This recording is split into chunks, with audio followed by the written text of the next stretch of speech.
The Great Gatsby, Chapter 5. When I came home to West Egg that night, I was afraid for a moment that my house was on fire. 2 o'clock and the whole corner of the peninsula was blazing with light, which felt unreal in the shrubbery and made thin elongating glints upon the roadside wires. Turning a corner, I saw that it was Gatsby's house, lit from tower to cellar. At first I thought it was another party, a wild rout that had resolved itself into hide-and-go-seek or sardines in the box, with all the house thrown open to the game. But there wasn't a sound. Only wind in the trees, which blew the wires and made the lights go off and on again as if the house had winked into the darkness. As my taxi groaned away, I saw Gatsby walking toward me across his lawn. "Your place looks like the World's Fair," I said. "Does it?" He turned his eyes toward it absently. "I have been glancing into some of the rooms. Let's go to Coney Island, old sport, in my car." "It's too late." "Well, suppose we take a plunge in the swimming pool. I haven't made use of it all summer." "I've got to go to bed." "All right." He waited, looking at me with suppressed eagerness. "I talked with Miss Baker," I said after a moment. "I'm going to call up Daisy tomorrow and invite her over to tea." "Oh, that's all right," he said carelessly. "I don't want to put you to any trouble." "What day would suit you?" "What day would suit you?" he corrected me quickly. "I don't want to put you to any trouble, you see." "How about the day after tomorrow?" He considered for a moment, then, with reluctance, "I want to get the grass cut," he said. We both looked at the grass. There was a sharp line where my ragged lawn ended and the darker, well-kept expanse of his began. I suspected that he meant my grass. "There's another little thing," he said uncertainly, and hesitated.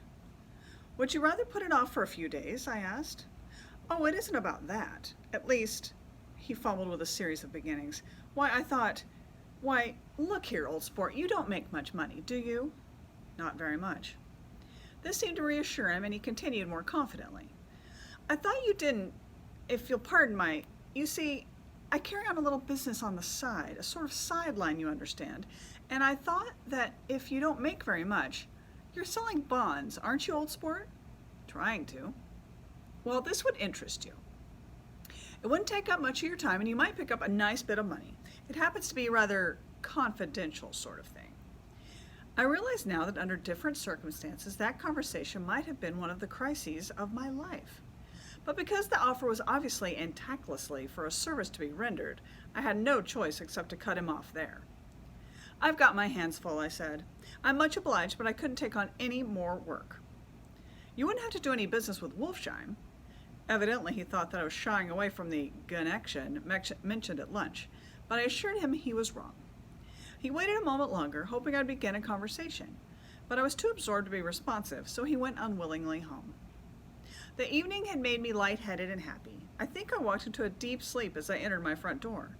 So I don't know whether or not Gatsby went to Coney Island, or for how many hours he glanced into rooms while his house blazed gaudily on. I called up Daisy from the office next morning and invited her to come to tea. "Don't bring Tom," I warned her. "What?" "Don't bring Tom." "Who is Tom?" she asked innocently. The day agreed upon was pouring rain. At 11 o'clock, a man in a raincoat, dragging a lawnmower, tapped at my front door and said that Mr. Gatsby had sent him over to cut my grass.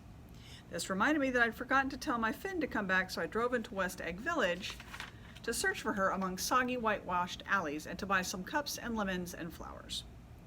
The flowers were unnecessary, for at 2 o'clock a greenhouse arrived from Gatsby's, with innumerable receptacles to contain it. An hour later the front door opened nervously, and Gatsby, in a white flannel suit, silver shirt, and gold-colored tie, hurried in. He was pale, and there were dark signs of sleeplessness beneath his eyes. "Is everything all right?" he asked immediately. "The grass looks fine, if that's what you mean." "What grass?" he inquired blankly. "Oh, the grass in the yard."